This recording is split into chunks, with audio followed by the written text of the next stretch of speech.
Marcus Aurelius once wrote, "You have power over your mind, not outside events. Realize this, and you will find strength." Think about that for a moment. How often do we wait for the world to change before we dare to take action? How many opportunities slip through our fingers because we hesitate, overthink, or let fear dictate our choices? Stoicism isn't about sitting back and accepting whatever life throws at you. It's about stepping into your power with unshakable resolve. It's about bold moves, decisive action, and the kind of authority over your own life that leaves no room for regret. Picture this: what if you could face every challenge, every uncertainty, with the calm certainty of a Stoic? What if hesitation wasn't even an option? That's the transformation we're diving into today. This isn't just philosophy, it's a toolkit for living with relentless resilience and discipline. Imagine waking up every day with a mind so focused, so disciplined, that distractions lose their grip on you. Picture handling setbacks not as disasters, but as opportunities to prove your strength. That's the Stoic way. It's not about suppressing emotions, it's about channeling them into unstoppable action. The Stoics weren't passive observers of life, they were warriors of the mind, mastering their inner world so they could conquer the outer one. And that's exactly what we're going to explore: how to build unbreakable focus, how to cultivate resilience that turns obstacles into fuel, and how to lead your life with the kind of assertive authority that leaves no doubt about who's in charge. So let's ask the real question: what's holding you back right now? Is it fear, doubt, the habit of waiting for the perfect moment that never comes? Here's the truth: Stoic certainty isn't about having all the answers. It's about moving forward even when you don't. It's about trusting your ability to handle whatever comes because you've fortified your mind against chaos. By the end of this, you'll have the tools to stop hesitating and start acting with the kind of clarity that changes everything.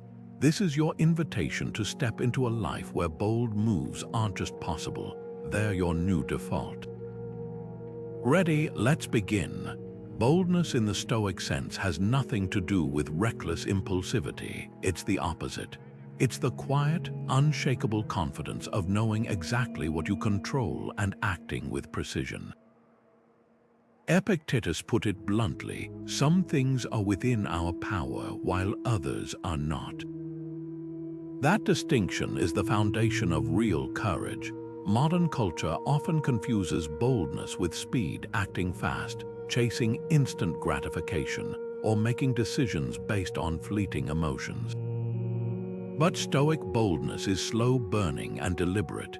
It's the difference between a wildfire that consumes everything in its path and a forge that tempers steel. Seneca captured this perfectly when he wrote, "Delay is the greatest remedy for anger." He wasn't telling us to hesitate, he was urging us to act from wisdom, not impulse. Take Cato the Younger, a man whose life was a masterclass in Stoic resolve. When Julius Caesar marched on Rome, many senators fled or switched sides out of fear. Not Cato. He stood his ground not because he was reckless, but because his principles were non-negotiable. He understood that true boldness isn't about ignoring consequences, it's about weighing them against your values and choosing integrity over convenience. That's the Stoic edge, the ability to act decisively because you've already done the inner work. So let's turn this inward. Where in your life are you mistaking hesitation for wisdom? Where are you waiting for external validation, a sign, a permission slip, the right conditions before you move? Here's the reality: the world doesn't give you authority over your life. You claim it every time you defer a decision, every time you let doubt drown out your instincts. You're handing that power to someone else. Stoicism flips the script. It teaches you to act not because conditions are perfect, but because you've trained yourself to handle imperfection. That's the shift: From asking what if I fail to how will I rise when I do, the first step isn't certainty. It's motion. Fear is the great paralyzer, the voice that whispers what if until action feels impossible. But the Stoics didn't just face fear, they dismantled it at its roots. Marcus Aurelius scribbled in his journal, "The obstacle is the way," 4 words that flip fear on its head. Every challenge, every moment of uncertainty isn't a barrier, it's the path itself. Think about that, the very thing you're avoiding, that's where your growth is hiding. When Julius Caesar crossed the Rubicon, he didn't just defy Rome's laws, he embraced the chaos of the unknown.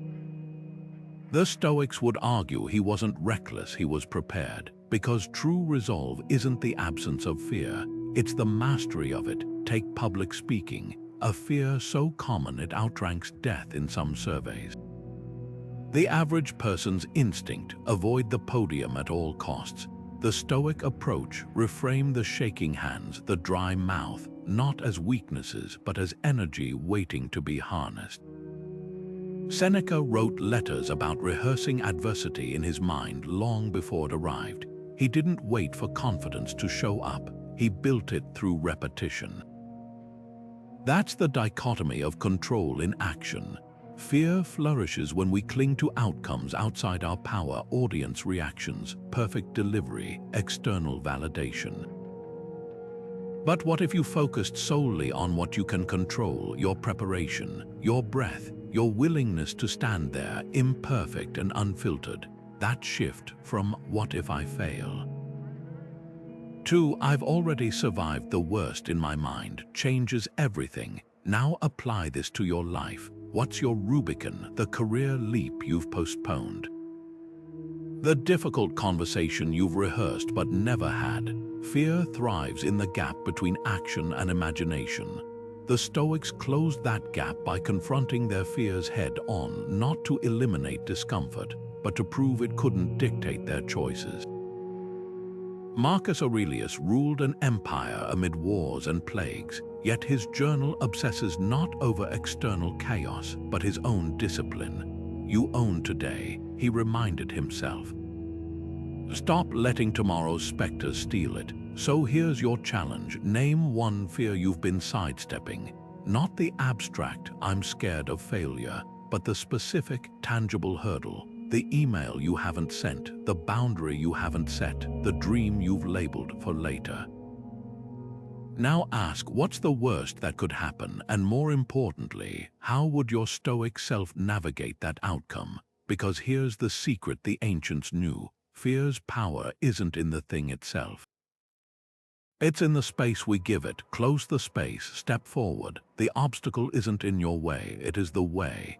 Indecision is a silent thief. It steals time, opportunity, and peace of mind.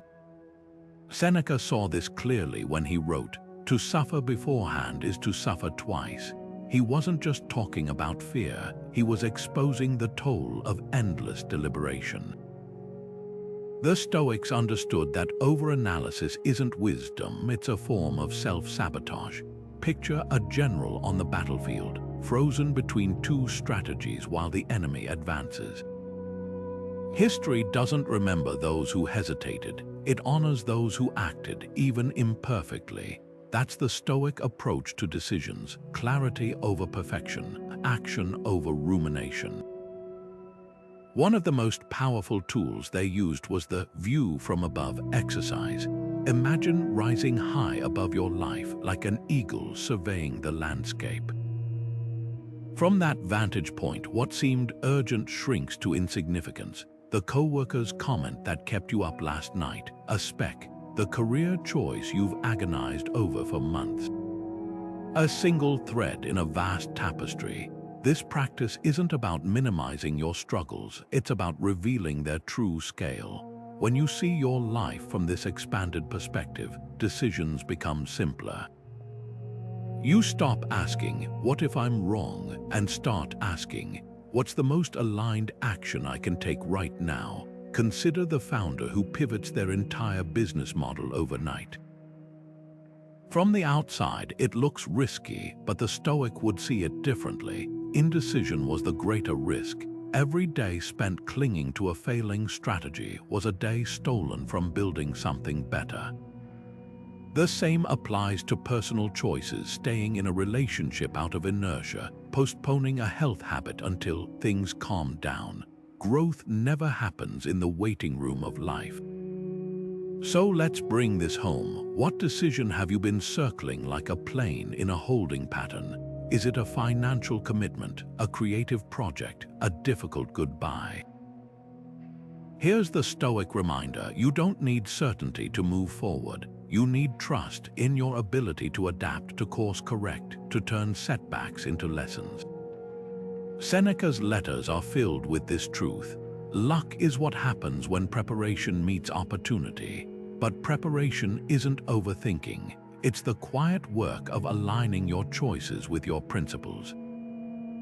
The next time indecision grips you, ask, if I were the hero of my own story, what would the bold move be? Then take one step, just one. The path reveals itself to those who walk it.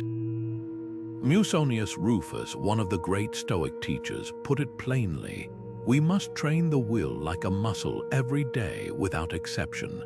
At first glance, that might sound exhausting. Discipline as a daily grind, another item on an endless to-do list. But here's the paradox the Stoics uncovered. Real freedom isn't found in the absence of rules, it's forged through them. Picture a musician practicing scales. To an outsider, it's repetition bordering on monotony. But to the musician, each disciplined hour is a step toward the ability to create beauty on demand, to express themselves without technical limitations. That's the Stoic view of discipline, not as a cage, but as the key to unlocking your highest potential. Modern culture sells us a lie, that freedom means doing whatever we want, whenever we want. Scroll endlessly, hit snooze 7 times, indulge every craving, but ask anyone who's lived that way long enough. It doesn't feel like freedom. It feels like being chained to impulses at the mercy of every passing distraction. Contrast that with the Stoic morning routine: rising early, setting intentions, confronting the day with purpose. It's not about rigidity for its own sake. It's about creating a life where your choices align with your deepest values. When you control your habits, you stop being a passenger in your own life. You become the author. Consider the irony of our digital age. We have more tools for productivity than ever, yet focus is vanishingly rare. Notifications fracture our attention. Algorithms feed our procrastination. The Stoics didn't face smartphones, but they understood the battle. If you don't control your attention, Seneca warned, it will be controlled by whoever shouts loudest. Discipline, then, isn't about saying no to enjoyment. It's about saying yes to what truly matters by guarding your time like the finite resource it is. So let's turn the mirror inward. Where is your lack of discipline quietly eroding your potential? Is it the 30 minutes lost to social media that could have been spent learning a skill? The half-hearted workouts that leave you feeling weaker, not stronger? The Stoic approach is revelatory here. Every small choice is either building your authority over your life or surrendering it. Musonius Rufus trained his students to embrace discomfort: cold showers, simple meals, hard beds, not to punish themselves, but to prove that pleasure and pain were theirs to command. Here's the invitation: start small, but start sovereign. Choose one habit where you've been yielding to inertia. Maybe it's writing that first page before checking your phone in the morning. Or walking instead of scrolling when stress hits. The goal isn't perfection, it's showing yourself that your will is stronger than your whims, because when you do, something extraordinary happens. The discipline that felt like a weight becomes wings. You begin to see what the Stoics knew all along. True freedom isn't the absence of structure. It's the strength to live exactly as you choose. Epictetus had a brilliant way of cutting through the chaos of human emotion. He compared life to an archer drawing a bow. The archer's job isn't to control the wind or the movement of the target. Their power lies in the precision of their aim, the steadiness of their grip, the focus they bring to the shot. Everything else, noise. That's the essence of Stoic response, recognizing that while you can't dictate external events, you always command your next move. Think about the last time you were stuck in traffic, hands gripping the wheel, frustration boiling over at every red light. The Stoic question isn't, "Why is this happening to me?" It's, "What's within my power right now?" Maybe it's turning on a podcast to learn instead of seething. Maybe it's using the delay to practice patience, like a mental squat for your resilience. This shifts everything. A coworker takes credit for your idea in a meeting. The reactive path, resentment, gossip, maybe even an outburst, the Stoic move. Pause, breathe, ask, does their behavior change the quality of my work? If not, let it go. If so, address it with calm clarity, not to punish them, but to uphold your standards. Marcus Aurelius faced betrayals daily as emperor, yet his journal reveals zero space wasted on outrage. Instead, he wrote, "The best revenge is to be unlike him who performed the injustice." That's ownership. That's the archer adjusting for the wind without cursing it. Here's where most people misunderstand Stoicism. It's not about suppressing anger or pretending discomfort doesn't exist. It's about deciding not to let those feelings hijack your agency. Epictetus put it bluntly, choose not to be harmed and you won't feel harmed. That choice isn't a one-time event, it's a practice. Like a firefighter training to move calmly through smoke, you rehearse composure before the crisis hits. Imagine two versions of yourself in the same stressful scenario, one reactive, lashing out or shutting down, the other responsive, assessing, then acting with intention. Which version earns respect? Which one builds a life of quiet authority? So let's make this real. What's your wind, the relative who knows how to push your buttons? The slow-moving grocery line that turns you into a clock-watching ball of tension. Identify it, then craft your archer's stance. Maybe it's a mantra. I control my effort, not the outcome. Maybe it's a physical anchor straightening your posture when stress hunches your shoulders. The goal isn't to eliminate triggers, it's to rewrite your relationship with them. Because here's the secret the Stoics knew. Mastery isn't the absence of storms. It's the ability to dance in the rain without forgetting you're the one who chose to dance. Marcus Aurelius wrestled with his own inner critic daily. His private journal brims with reminders to stop arguing with what you are. Even emperors face the whisper of self-doubt. But here's the Stoic twist. They didn't try to silence that voice by shouting it down. They outsmarted it. Picture an athlete standing at the free throw line, the crowd roaring. The mind screams, "You'll miss." The Stoic response, "Maybe I will. Now let's focus on my breath and follow through." That shift, from fighting doubt to acknowledging it while choosing action anyway, is the secret weapon. The Stoics called this premeditatio malorum, premeditation of evils, not catastrophizing but rehearsing. Before a speech, Seneca would visualize the crowd heckling, his voice cracking, his arguments falling flat. Then he'd ask, and then what? The worst-case scenario loses its fangs when you've walked through it in your mind. Modern psychology calls this exposure therapy. The Stoics called it mental armor. Think of a musician who practices performing for an empty room first, imagining botched notes and awkward pauses. When the real concert comes, the fear has nowhere to land. They've already survived it in their mind. Now consider the artist staring at a blank canvas, paralyzed by the thought, what if it's not good enough? The Stoic answer isn't toxic positivity. Of course it will be. But radical honesty, it might not be, but the only way to find out is to paint. Marcus Aurelius wrote, "The mind adapts and converts to its own purposes the obstacle to our acting." In other words, self-doubt becomes fuel when you use it as a signal to act, not retreat. So let's make this practical.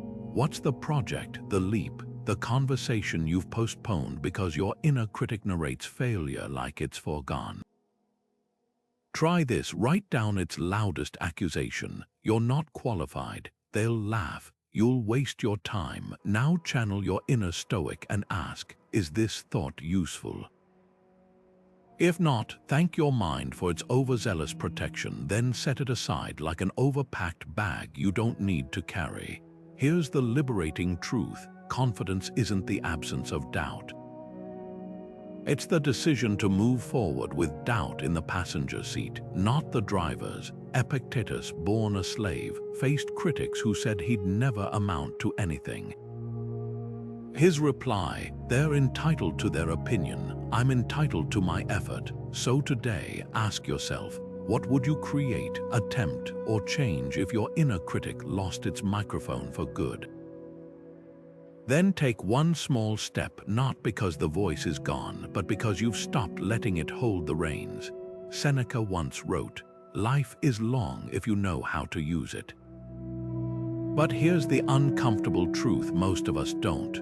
We fill our days with the trivial, the urgent but unimportant, the endless scroll of distractions masquerading as productivity. The Stoics called this the poverty of attention, and their solution wasn't time management, it was life management. Bold moves don't happen by accident. They're sculpted from the raw material of your hours, chiseled by ruthless prioritization. Imagine a sculptor standing before a block of marble. Every strike of the hammer is a no to what doesn't belong, a yes to the masterpiece hidden within. That's Stoic minimalism, cutting away everything that doesn't serve your highest purpose until only the essential remains. Consider the modern tech CEO who keeps a no list, an inventory of things they refuse to do, no matter how tempting. No unnecessary meetings, no inbox tyranny, no chasing trends that don't align with their vision. At first glance, it seems extreme, but isn't the real extremism saying yes to everything until your calendar looks like a battlefield?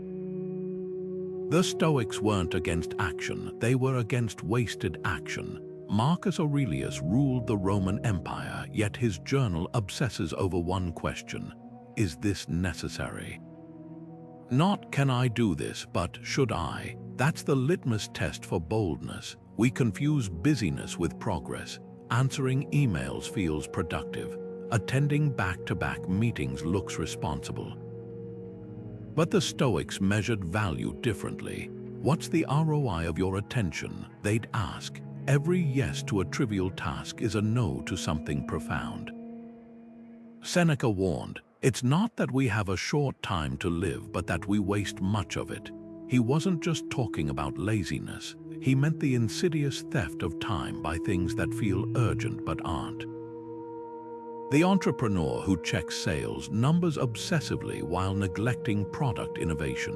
The artist who tweaks their website for the 10th time instead of creating. The parent who's physically present but mentally scattered. So let's get brutally honest. What 3 things deserve your undivided focus right now, and what's hijacking that attention? Maybe it's the dopamine drip of notifications. Maybe it's the fear of saying no and disappointing others. The Stoic remedy is simple but not easy. Protect your priorities like a fortress. When Warren Buffett advised his pilot to list his top 25 goals, then circle only 5 and avoid the rest at all costs, he was channeling ancient wisdom. Distraction isn't just inconvenience, it's the enemy of greatness. Here's the challenge: for 1 week, track where your energy actually goes, not where you wish it went. Then ask Seneca's question: is this how I'd spend my time if I knew it was my last year? The answer will terrify you, and that's the point. Bold moves aren't born from endless options. They are forged in the fire of ruthless elimination. What will you stop doing today to start living tomorrow? Cotto the Younger didn't wake up each morning wondering whether he'd stand by his principles that day. He'd already decided. Centuries before modern psychology coined terms like pre-commitment, the Stoics were masters of binding themselves to their values in advance. Think of it as setting your own rules of engagement before life's battles begin. When Julius Caesar offered Cotto political favors to compromise his integrity, the answer wasn't just no. It was, "I'd rather die than betray what I stand for."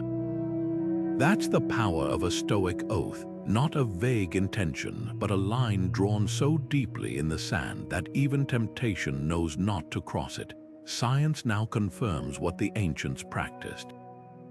Researchers call it a Ulysses pact, tying yourself to the mast of your future decisions. Ever told a friend you'll run a marathon to force yourself to train? That's pre-commitment in action. The moment you declare a goal publicly, something shifts. What was optional becomes obligatory, not because others are watching, but because you've summoned a higher version of yourself to hold you accountable. The Stoics took this further. Their oaths weren't just about actions, but identity. I am someone who does X, leaves no wiggle room for I'll start tomorrow. Consider the entrepreneur who pays for a year of gym membership. The cost of quitting isn't just physical, it's a blow to their self-concept as someone who follows through. Or the writer who announces their book deadline on social media, turning accountability into a creative guillotine. These aren't tricks, they're psychological architecture. Marcus Aurelius wrote his Meditations not as a public manifesto, but as private reinforcement, a daily recommitment to his own standards. So here's the challenge. Where in your life are you waiting for motivation to strike before making a decision? What oath have you avoided taking because it feels too final? The Stoic insight is brutal but liberating. Growth doesn't happen in the gray zone of "I'll try." It happens when you strip away your own escape routes. Maybe it's committing to a morning ritual by placing your alarm across the room, or donating to a cause you despise if you miss a deadline, making failure more painful than action. Reflect on this. What single promise to yourself or others would force the boldest version of you to show up? Not a wish, not a hope, but a non-negotiable line. Because here's the secret Cotto knew. Integrity isn't tested in the easy moments. It's forged in the split second between temptation and the unshakable reply, "I already decided." Marcus Aurelius ruled an empire with a simple philosophy. Waste no more time arguing what a good leader should be. Be one. That's Stoic authority in action, not titles or threats, but the quiet gravitational pull of someone who embodies their principles. Think about the last time you followed someone not because you had to, but because you wanted to. Chances are they weren't the loudest in the room, they were the calmest. The most grounded, the ones who didn't need to remind everyone they were in charge. Their presence did it for them. That's the difference between leadership built on force and leadership built on fortitude. Take the CEO who faced a factory fire that threatened to bankrupt his company. While others panicked, he gathered his team and said, "We'll solve this together." No blame, no grandstanding. Just a clear focus on what they could control, saving jobs, salvaging equipment, rebuilding. He worked alongside employees hauling debris, ate the same meals, and turned down his salary until operations resumed. Years later, his team still talks about that moment, not because he had all the answers, but because he showed them how to face the unknown with dignity. That's Stoic leadership. When crisis hits, you don't demand respect. You demonstrate why it's deserved. Contrast this with the ego-driven leader who confuses authority with dominance. The kind who rules by fear, thrives on credit, and crumbles under pressure. The Stoics had a term for this: tyrannus, the hollow ruler who mistakes control for strength.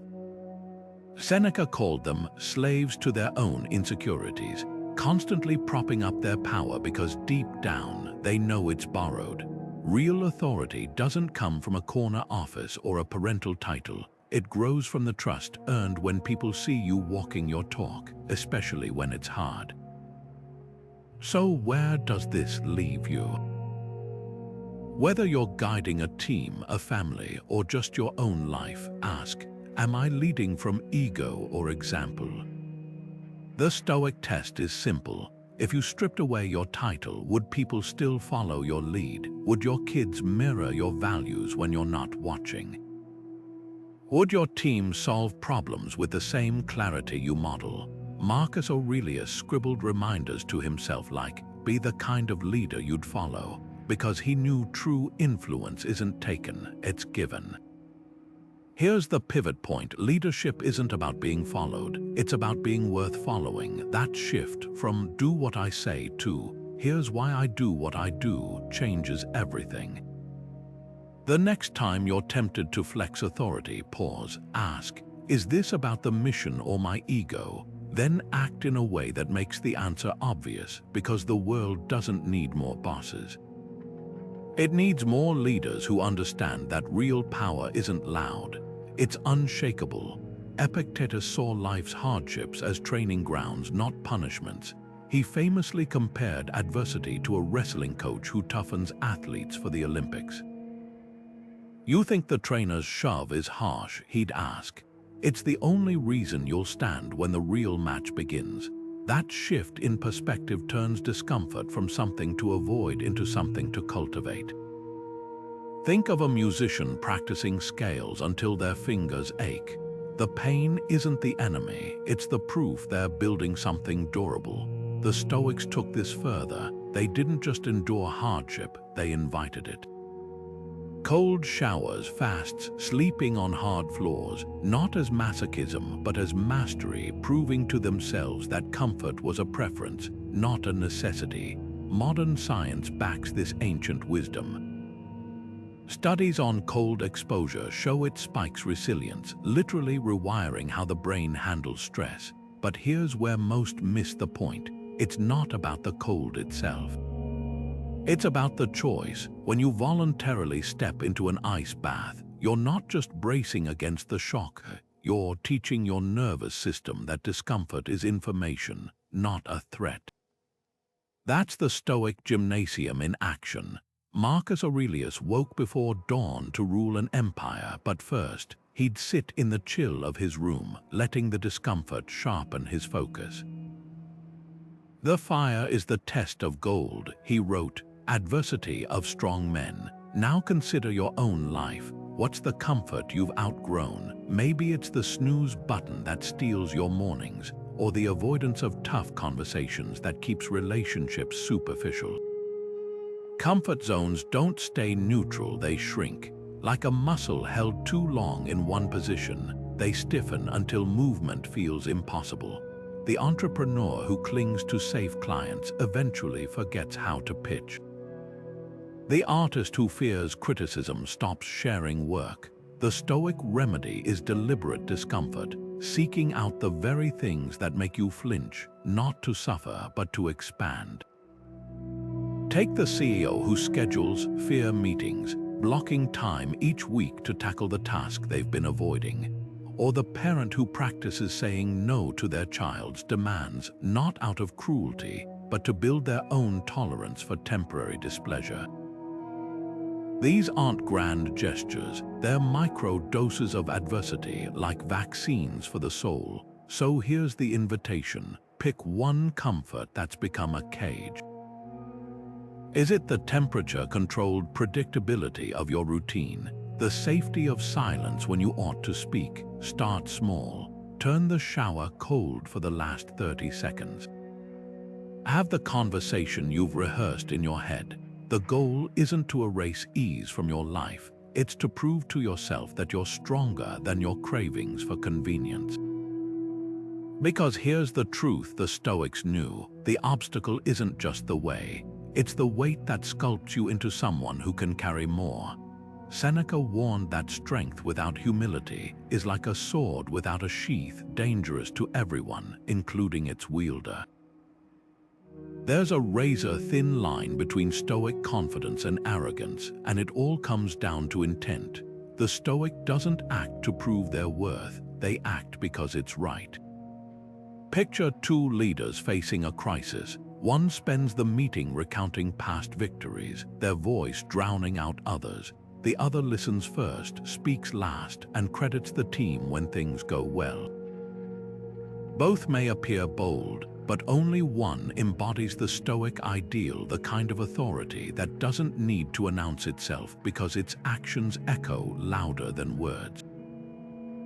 History is littered with the wreckage of hubris disguised as courage.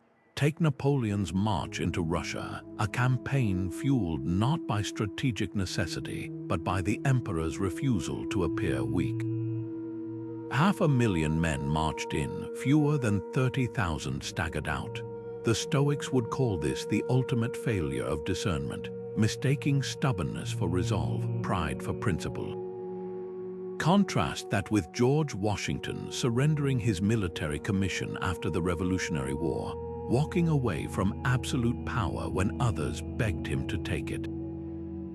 That's the Stoic difference, boldness tethered to self-awareness, where the measure of your strength isn't what you take, but what you willingly yield.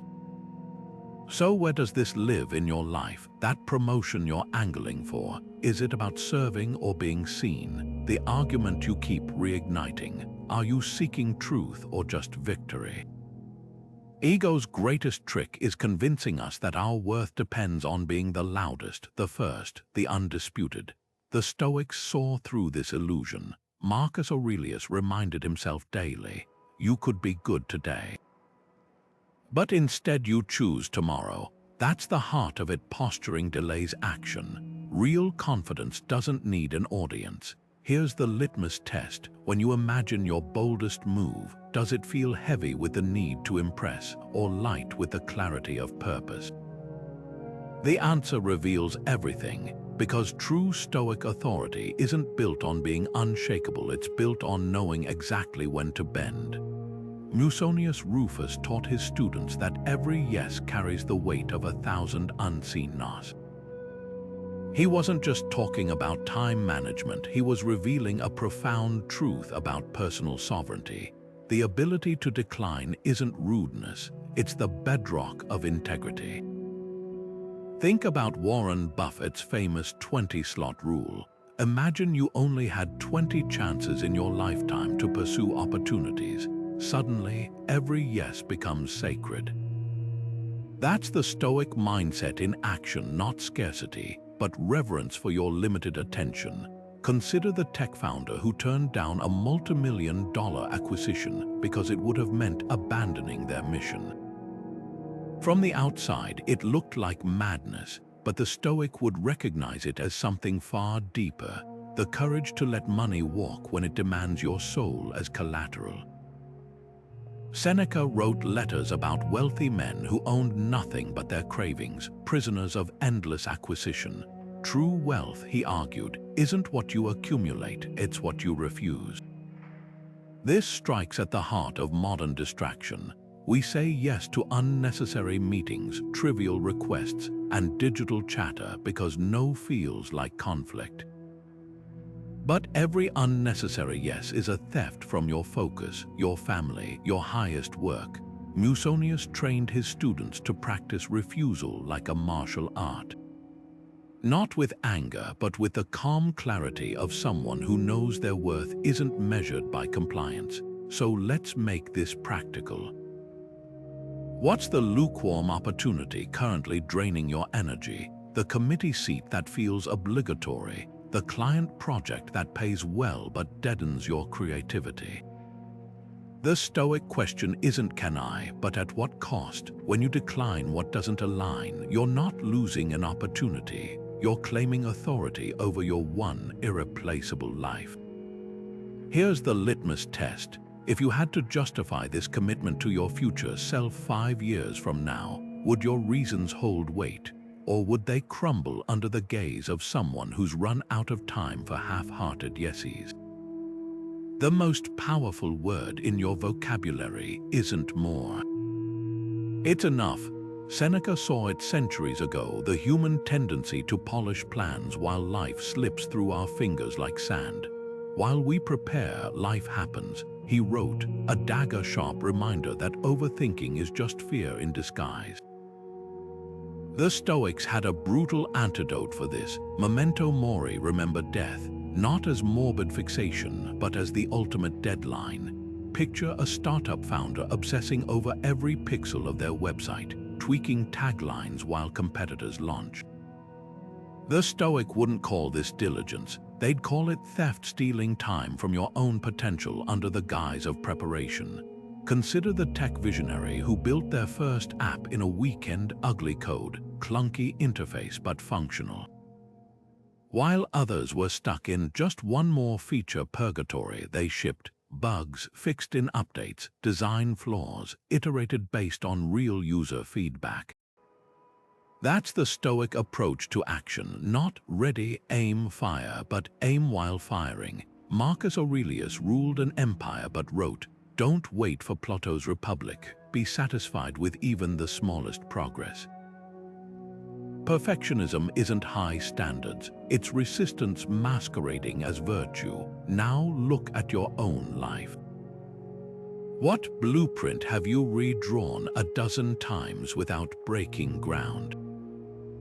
The business plan collecting digital dust, the novel outline that's never met a first draft. The Stoic question isn't, is this flawless? It's, what's the smallest step I can take today to make this real? Ancient shipbuilders didn't wait for perfect weather. They launched knowing storms would teach them more than dry dock ever could.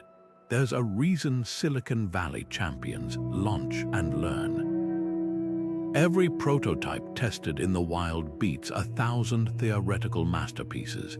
The artist who posts daily sketches improves faster than the one waiting for inspiration. The entrepreneur running pop-up experiments gathers data no business plan could predict. This isn't recklessness, it's the wisdom of embracing imperfection as tuition for mastery. So here's the challenge. Pick one project you've over-engineered. Now strip it down to its barest viable version, the email that doesn't need perfect phrasing, the workout that doesn't require ideal conditions, the conversation that won't wait for the right moment.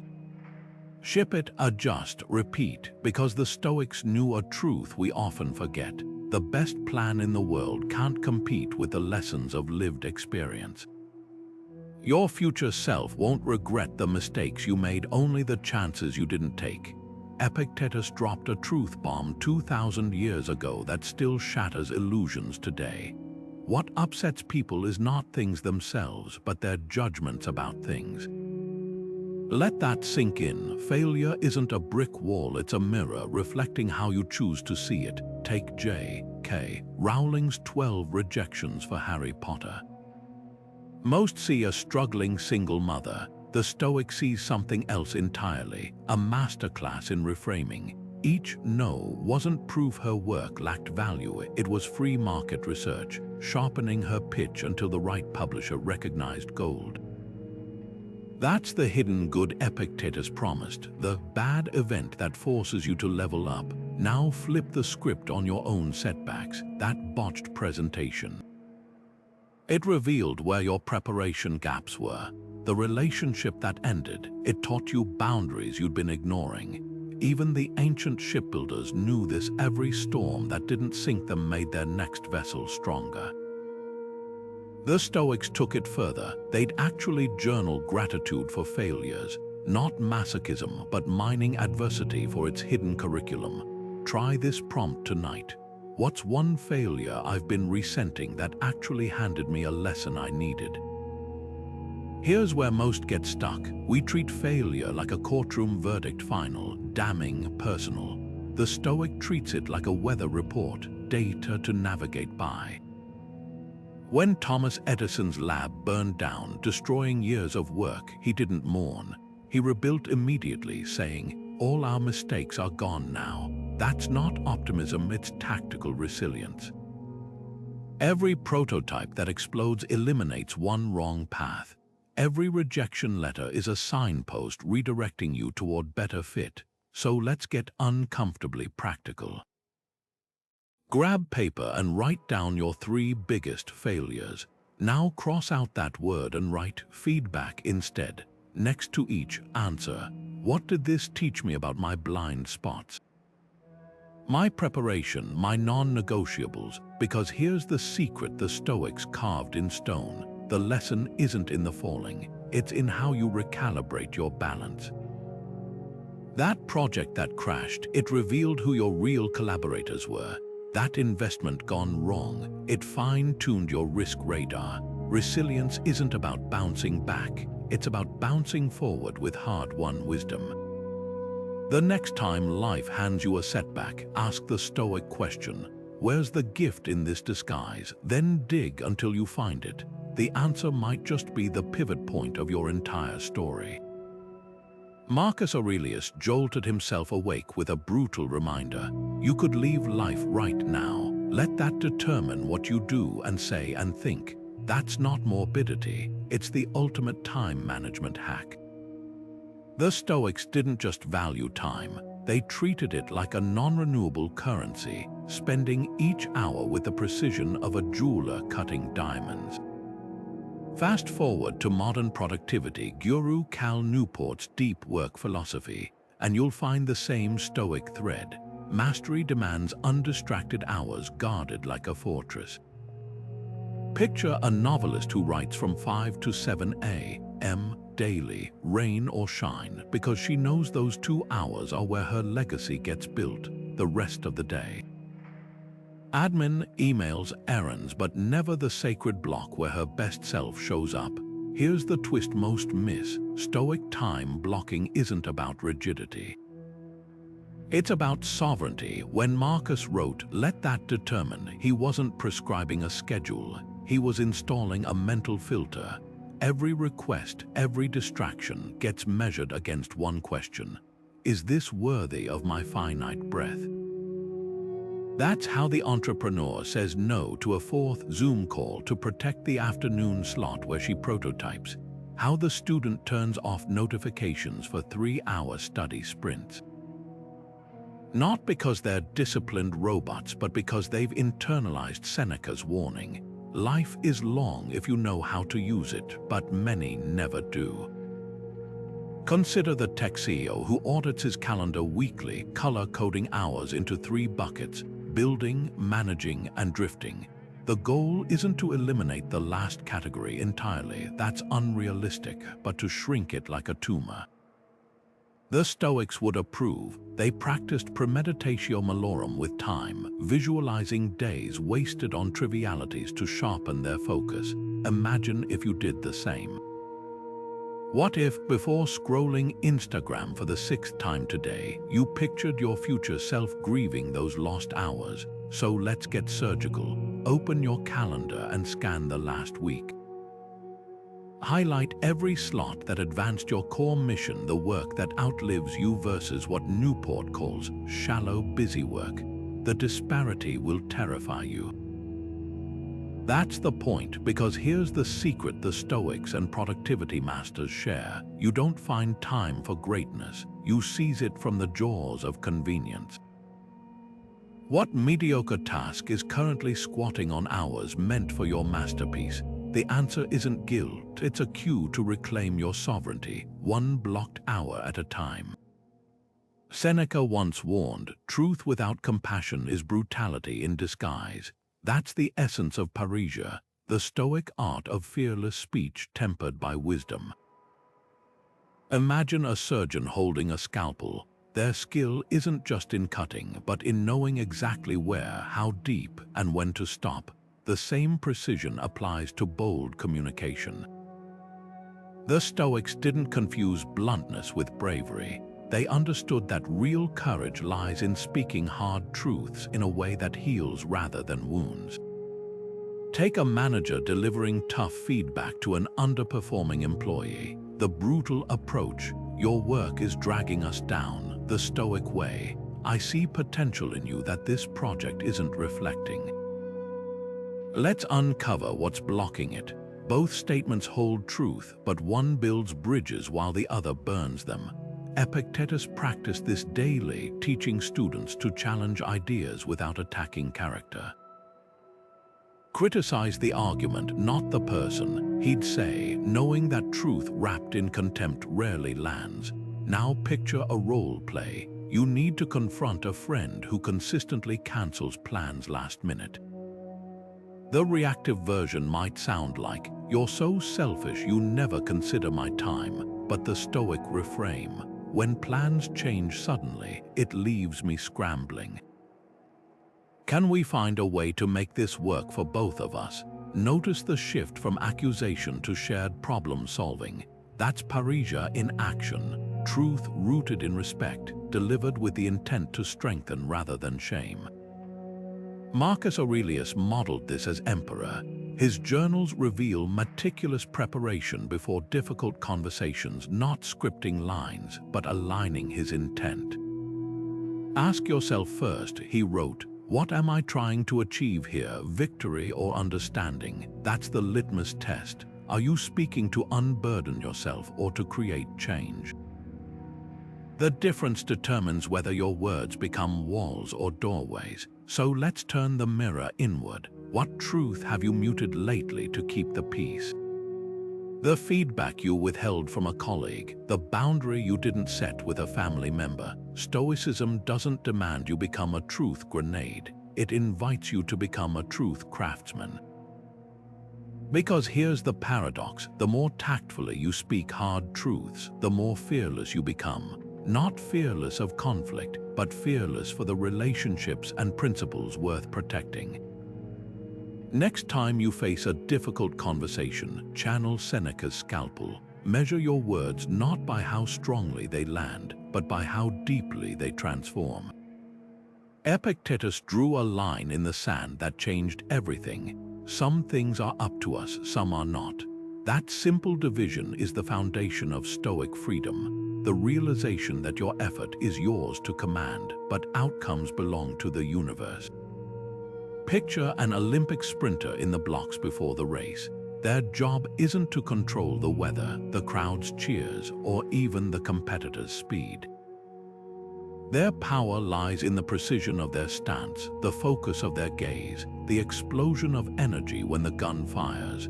That's Stoic detachment in action, pouring everything into what you can influence, then releasing your grip on the rest. This isn't passivity. It's the opposite. When a surgeon scrubs in for a complex operation, they don't waste mental energy on whether the patient will recover. They direct every ounce of skill toward the procedure itself.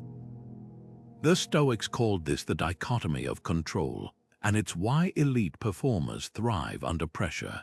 They've trained themselves to care deeply about preparation while remaining indifferent to external validation. Think of a composer who spends years perfecting a symphony. The night of the premiere, they can't force the audience to applaud, but they can ensure every note reflects their highest standard. That shift from "will they like it" to "did I honor my craft" changes everything. Now consider amor fati, the Stoic practice of loving fate, not just accepting outcomes, but embracing them as necessary teachers. When a wildfire destroys a forest, ecologists know the ashes contain nutrients for new growth. The same applies to personal setbacks. That rejected job application might redirect you to a path better suited to your gifts. The failed product launch could reveal a flaw in your assumptions that saves your company years later. Marcus Aurelius wrote, "The impediment to action advances action." What stands in the way becomes the way, so let's turn the mirror inward. Where are you clinging too tightly to an uncontrollable result? Is it the approval of a critical parent? The number on a scale after weeks of dieting, the stock price of your startup. Try this exercise. List 3 goals you're pursuing. Next to each, write what specifically is within your control. For the entrepreneur, it's not get a million users, but ship one feature improvement daily. For the student, not ace the exam, but complete 3 focused study sessions this week. That's the Stoic pivot from anxiety about distant outcomes to mastery of present actions. Detachment isn't indifference. It's the recognition that your worth isn't measured by external wins, but by the integrity of your effort. The athlete who finishes last with perfect form has more to be proud of than the one who wins by cheating. When you internalize that truth, something extraordinary happens. Fear of failure loses its sting because real failure isn't falling short, it's never daring to fully try. Cato the Younger didn't just disagree with Julius Caesar. He stood alone in the Roman Senate, the sole voice refusing to compromise as power consolidated around him. While others bowed to political expediency, Cato's defiance wasn't reckless rebellion. It was the ultimate act of Stoic self-trust. He understood what most fear to admit. True integrity often means standing solitary, not as a martyr, but as someone who's weighed the cost and found their principles non-negotiable.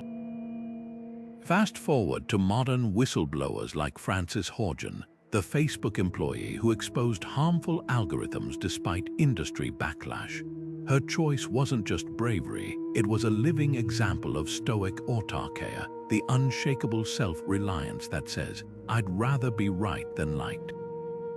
History's boldest stands share a common thread. They were lonely before they were celebrated. Think of Rosa Parks on that bus, or Edward Snowden trading career and country for truth. The Stoics would argue these aren't exceptions, they're benchmarks. Seneca wrote, "The crowd is a poor compass." Why? Because consensus rarely aligns with conscience. Conformity offers warmth, like huddling in a group for survival, but growth, that demands stepping into the cold where your breath is the only cloud in the air. Consider the corporate executive who resigns over unethical practices, forfeiting stock options and prestige, or the artist rejecting lucrative deals that would dilute their vision. These aren't just career choices, they're declarations of sovereignty. Marcus Aurelius whispered to himself, "What's not good for the hive isn't good for the bee." That's the paradox. Standing apart often serves the collective more than blind unity ever could. Now turn the lens inward. Where are you silencing dissent, not because you lack courage, but because you've mistaken agreement for peace? The family gathering where you nod instead of challenging a harmful belief. The workplace meeting where you withhold the idea that might ruffle feathers. Stoicism doesn't demand you become a professional contrarian. It asks something far harder: to audit your compromises and ask, at what price? Here's the litmus test. Picture yourself at life's end, reviewing moments you chose approval over authenticity. Which will ache more, the temporary discomfort of standing firm, or the slow erosion of self-respect from staying silent? Cato didn't just defy Caesar, he gifted us a template, not for rebellion, but for the quiet revolution of living so aligned with your values that external validation becomes irrelevant. The question isn't whether you'll face such crossroads, it's whether you'll recognize them and yourself when you do. Marcus Aurelius once wrote, "The nearer a man comes to a calm mind, the closer he is to strength." At first glance, stillness seems passive, even weak, but the Stoics saw restraint as a superpower. Picture a general holding back troops until the perfect moment to strike, or a chess master pausing 10 seconds longer before moving a pawn. That delay isn't hesitation, it's domination in disguise. Abraham Lincoln mastered this with his hot letters, scathing responses to critics that he wrote in fury, then locked in a drawer unsent. Each one was a victory over impulse, proof that true authority isn't in reacting, but in choosing not to. Take modern negotiations. Ever received an email that made your fingers fly over the keyboard with a fiery reply? The Stoic move isn't suppression, it's strategic delay. Save the draft, sleep on it. By morning, what felt like righteous fury often reveals itself as ego in disguise. A tech CEO once shared how waiting 24 hours before responding to investor criticism transformed a career-damaging feud into a partnership-saving compromise. The words I wanted to say at minute 10 would have cost me millions by minute 10,000, he admitted. That's the alchemy of patience, turning reactive poison into responsive medicine.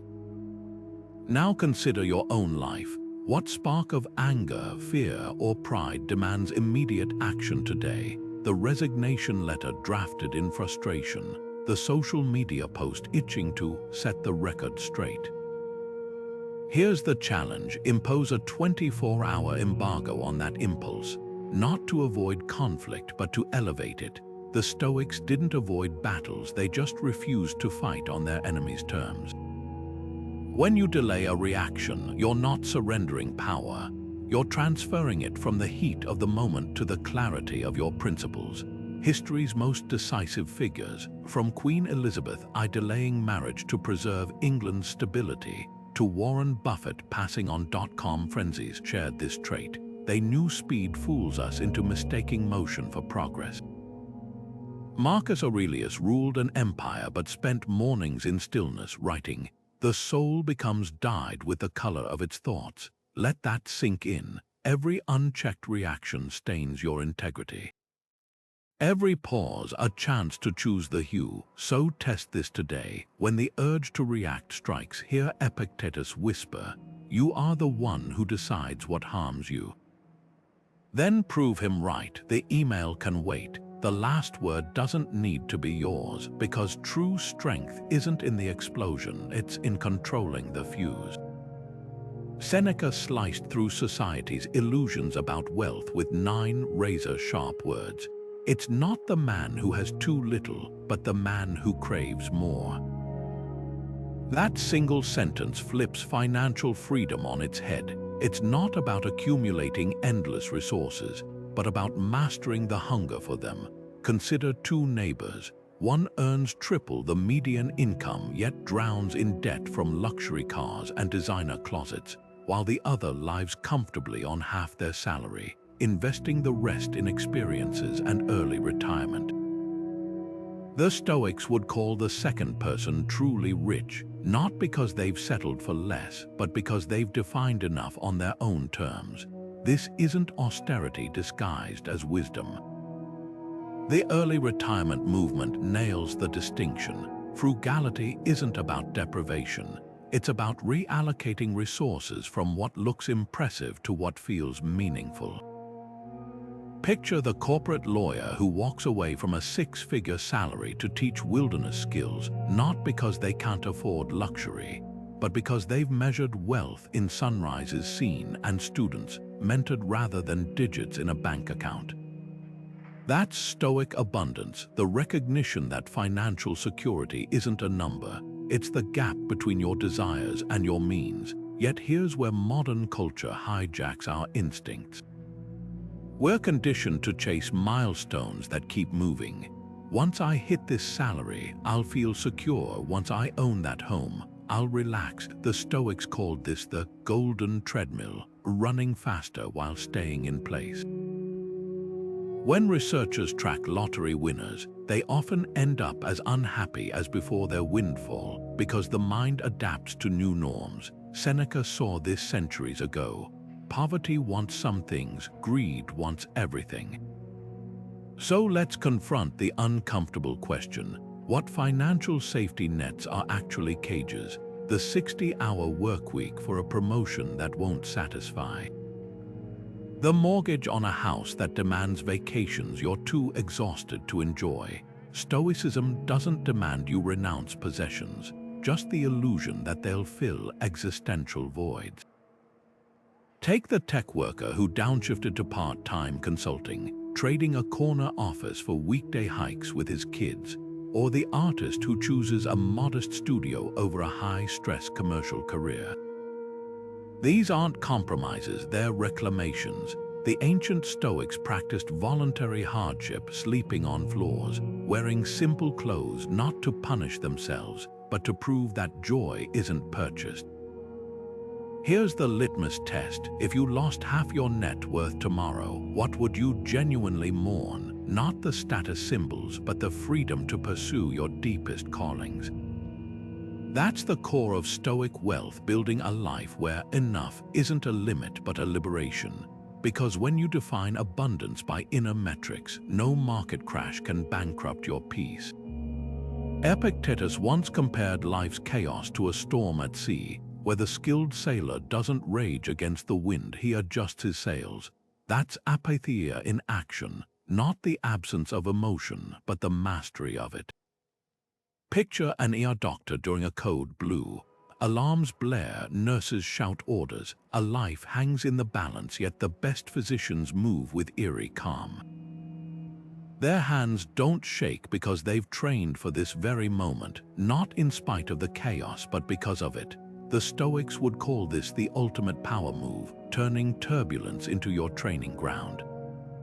Now contrast that with how most of us handle smaller storms: a missed deadline, a traffic jam, a heated argument. The pulse quickens, the jaw clenches, the mind spirals into what if scenarios. But here's the twist: the chaos isn't the problem, it's the mirror. External disorder amplifies the internal unrest we've been ignoring. A firefighter doesn't panic in a burning building because they've rehearsed every possible scenario. Their calm isn't innate, it's earned through preparation. That's the Stoic secret. Apatheia isn't about suppressing fear, it's about rendering it irrelevant through relentless practice. Consider two traders during a market crash. One frantically sells assets, driven by visions of ruin. The other methodically rebalances their portfolio, spotting opportunities in the dip. Both face the same storm, but only one has trained their mind to see beyond it. Epictetus drilled this into his students. It's not events that disturb us, but our judgments about them. When you reframe chaos as feedback, a test of your preparation rather than a threat to your peace, you unlock a superhuman calm. So let's turn the lens inward. Where does life's noise expose your untrained reflexes? The inbox that hijacks your focus, the family conflict that triggers old wounds. The Stoic remedy isn't avoidance, it's exposure therapy. Start small. Next time your flight gets delayed, resist the urge to refresh the departure board obsessively. Observe your impatience like a scientist studying a reaction. Then channel the AR doc. What's the next logical move? Maybe it's using the time to read or strike up a conversation. The goal isn't to eliminate discomfort, it's to prove you can function within it. Marcus Aurelius ruled Rome amid wars and plagues, yet his journal reads like a meditation manual. The mind adapts and converts to its own purposes the obstacle to our acting, he wrote. That's the alchemy of apatheia, transforming chaos into fuel. Your crisis becomes your curriculum, the argument that exposes your triggers, a lesson in emotional agility. The project that unravels, a masterclass in adaptive thinking. The storm isn't your enemy, it's your co-teacher. Here's the invitation. Pick one area where external disorder mirrors your internal unrest. Then ask the Stoic question: what would this look like if I were prepared, not perfect, not unshaken, just ready enough to adjust the sails? Marcus Aurelius didn't scribble his meditations in a single heroic all-nighter. He filled 12 volumes, line by line, day after day. That's the Stoic secret most miss. Boldness isn't forged in grand gestures, but in the quiet persistence of showing up when no one's watching. Think of Jerry Seinfeld's infamous calendar method, his "don't break the chain" approach to writing jokes. Every day he crafted material, he marked an X on the calendar. The goal wasn't brilliance, it was unbroken continuity. Those chains of X's built a career far more reliably than waiting for inspiration to strike. Consider the athlete who trains in empty gyms at dawn. No crowds, no medals, just the daily decision to sweat. The Stoics would call this the higher form of courage, choosing discipline when applause is absent. Small wins compound like interest. 5 minutes of journaling daily clarifies more than a yearly retreat. A single mindful breath taken hourly anchors you more than an annual meditation marathon. Seneca captured this perfectly. Every day, every hour makes its contribution. Now contrast this with our culture's obsession with overnight transformations, the crash diets, the get-rich-quick schemes, the viral fame chase. These aren't bold, they're gambles disguised as ambition. Real authority over your life comes from the micro habits even you underestimate. The entrepreneur who reads 10 pages of industry news each morning.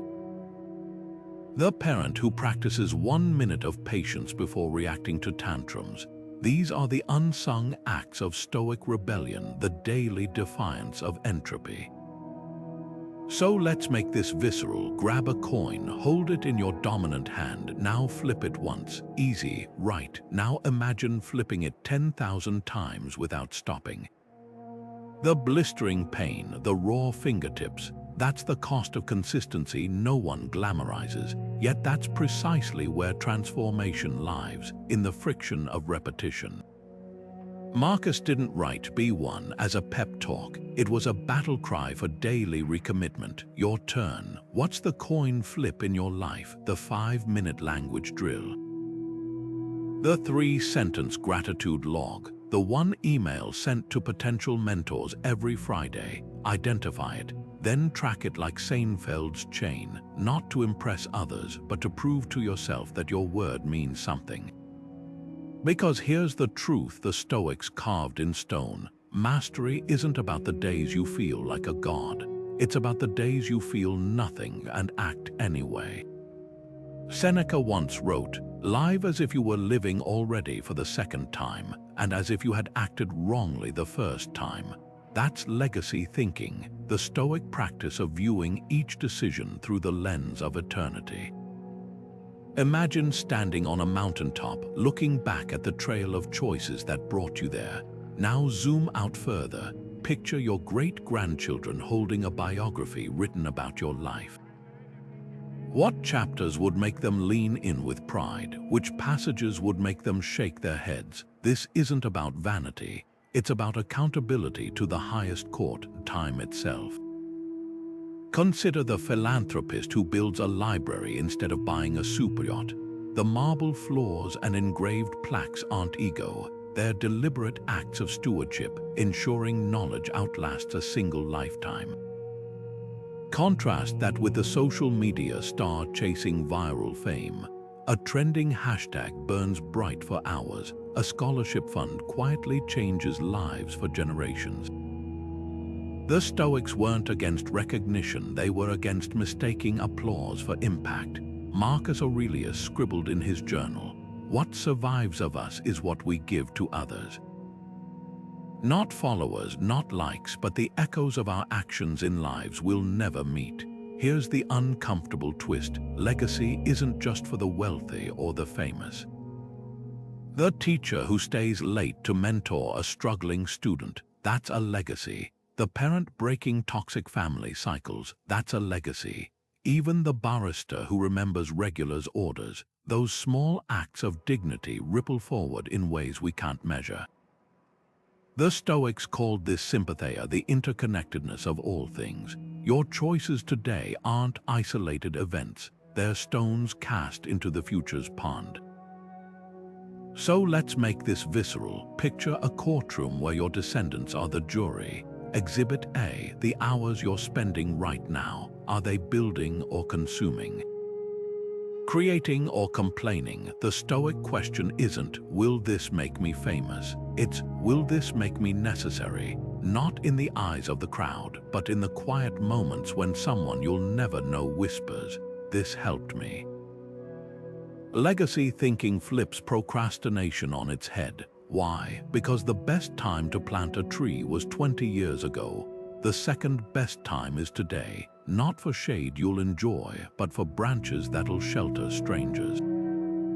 That's the paradox Seneca uncovered. When you act as if history watches, you stop waiting for permission to begin. The masterpiece gets painted, the business gets founded.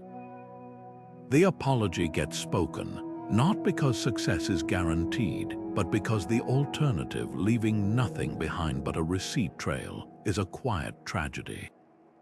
So here's the challenge. Write a letter to your great-grandchild, just one paragraph. What would you want them to inherit from your life beyond material things?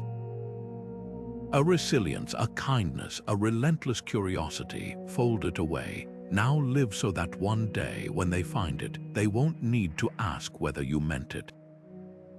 They'll already know. Musonius Rufus cut through the noise of toxic relationships with brutal clarity. We should associate only with those who improve us, or risk becoming like those who don't. That's not elitism, it's emotional self-defense. Picture a gardener meticulously fencing a seedling, not to isolate it, but to create the conditions where growth becomes inevitable. Your attention operates the same way. Every unchecked conversation, every unchallenged demand, is like leaving the gate wide open for weeds to strangle your potential. Take modern tech boundaries. The average smartphone user unlocks their device 150 times daily. That's not usage, it's involuntary conditioning. One executive shared how turning off all non-essential notifications for a week didn't just reclaim hours. It revealed which colleagues defaulted to crisis mode over minor issues. The Stoics would call this energy triage. Not everyone deserves direct access to your mental operating room. Like a surgeon sterilizing instruments before a procedure, you have the right, the responsibility, to filter what crosses your threshold. Contrast this with people-pleasing, that exhausting dance of just one more favor until your calendar becomes a monument to others' priorities. Ancient Rome had its version. Clients hovering outside patrons' homes at dawn, trading flattery for scraps of influence. 2 millennia later, we've swapped togas for Slack messages, but the dynamic remains unchanged. When you can't say no, your yes loses all value. Selective engagement isn't selfishness. It's the recognition that your focus is the most valuable currency you own. Consider the artist who blocks off creation mornings, no calls, no emails, just uninterrupted flow, or the parent who designates device-free dinners as sacred space. These aren't restrictions, they're declarations of what matters. Marcus Aurelius modeled this in his imperial schedule, carving out pre-dawn hours for philosophy despite ruling an empire. No role is so well suited to philosophy, he wrote, as the one you happen to be in right now. Translation: your current obligations don't negate your right to boundaries, they demand them. So here's the piercing question: who or what has been squatting rent-free in your mental real estate? The coworker who treats your inbox as their personal to-do list. The relative who weaponizes guilt over unanswered calls. Stoic fences aren't walls to isolate you, they're moats protecting the kingdom of your potential. Draw them not with resentment, but with the quiet certainty of someone who knows exactly what deserves their limited days, because the unguarded mind, like an unguarded garden, will always attract more pests than pollinators. Marcus Aurelius left us with a chilling yet liberating exercise. Think of yourself as dead. You have lived your life. At first glance, it sounds morbid, but strip away the discomfort, and you'll find the ultimate catalyst for boldness. The Stoics didn't meditate on death to dwell in darkness. They did it to electrify the present. Steve Jobs echoed this 2,000 years later in his famous Stanford speech. Remembering that I'll be dead soon is the most important tool I've ever encountered to help me make the big choices in life. That's the paradox. Confronting the finite nature of time doesn't shrink your world, it expands it. When you stop pretending you have forever, every someday becomes today. Take the practice of writing your own eulogy, not as a grim exercise, but as a mirror held up to your deepest values. What would you want spoken about the life you've lived? Not the titles you collected or the wealth you amassed, but the way you showed up, the kindness you extended, the fears you faced, the love you didn't withhold.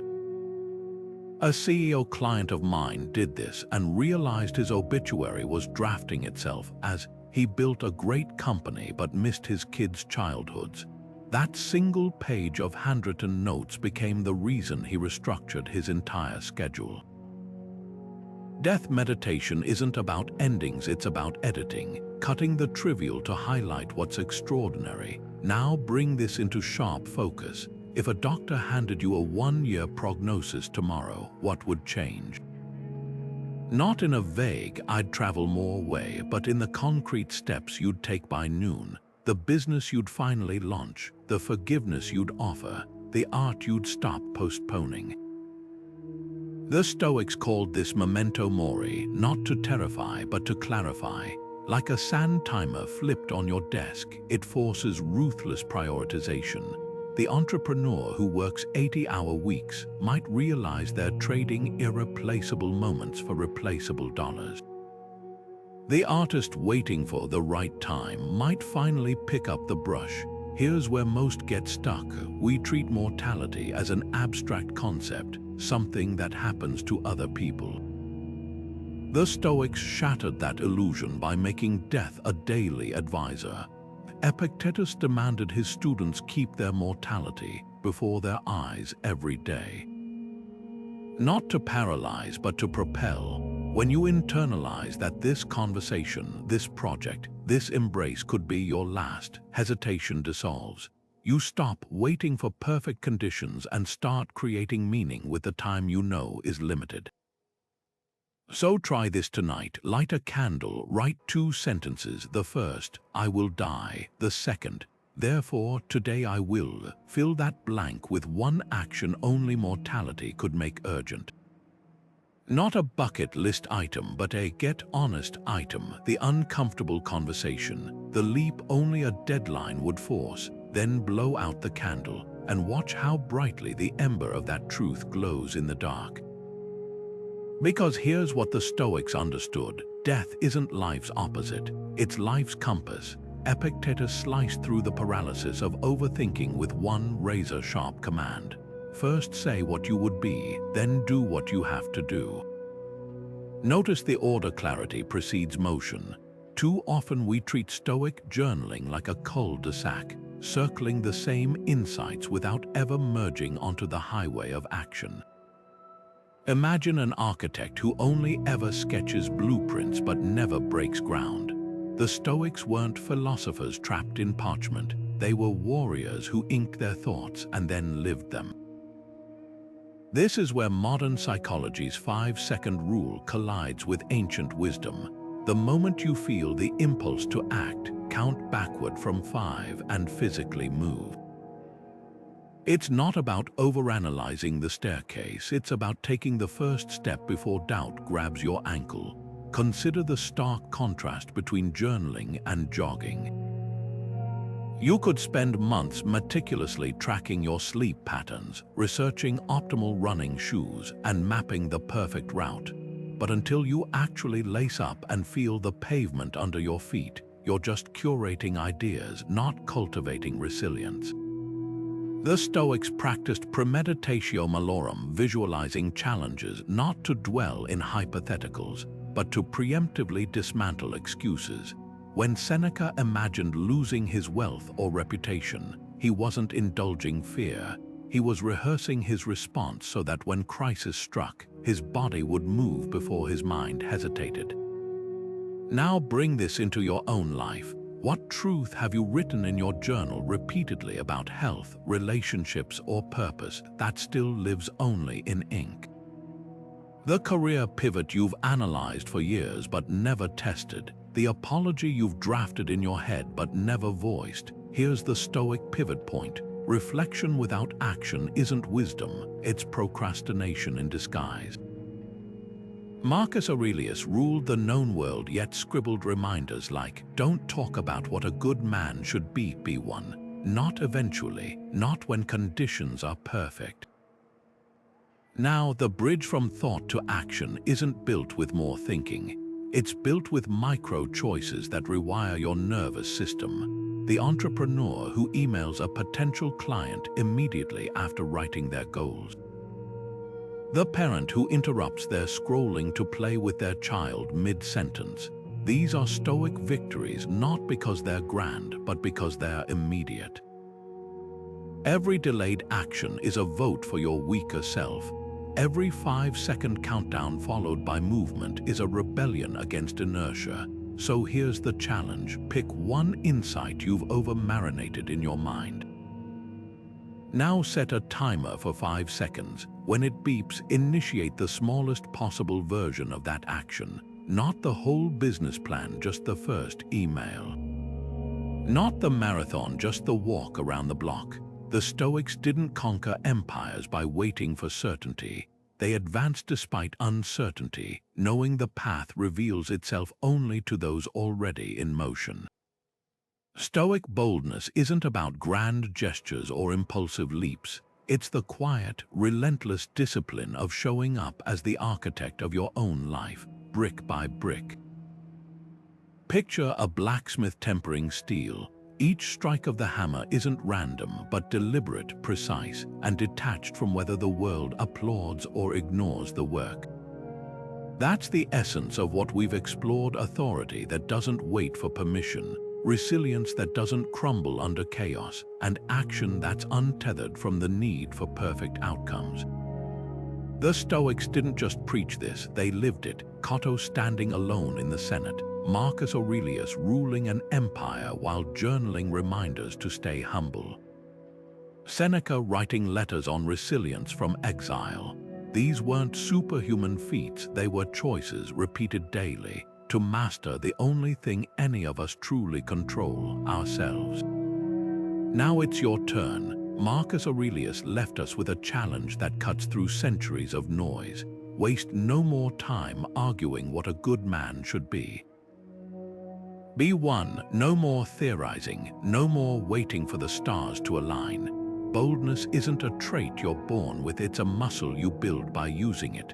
So here's the ask: within the next 24 hours, make one move that scares you just enough to matter.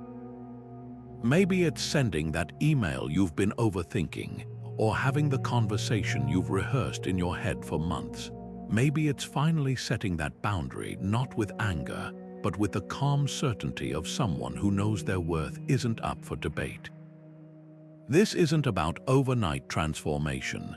It's about proving to yourself that you're capable of more than hesitation. The Stoic path isn't paved with flawless victories. It's built on tiny, courageous acts that compound over time.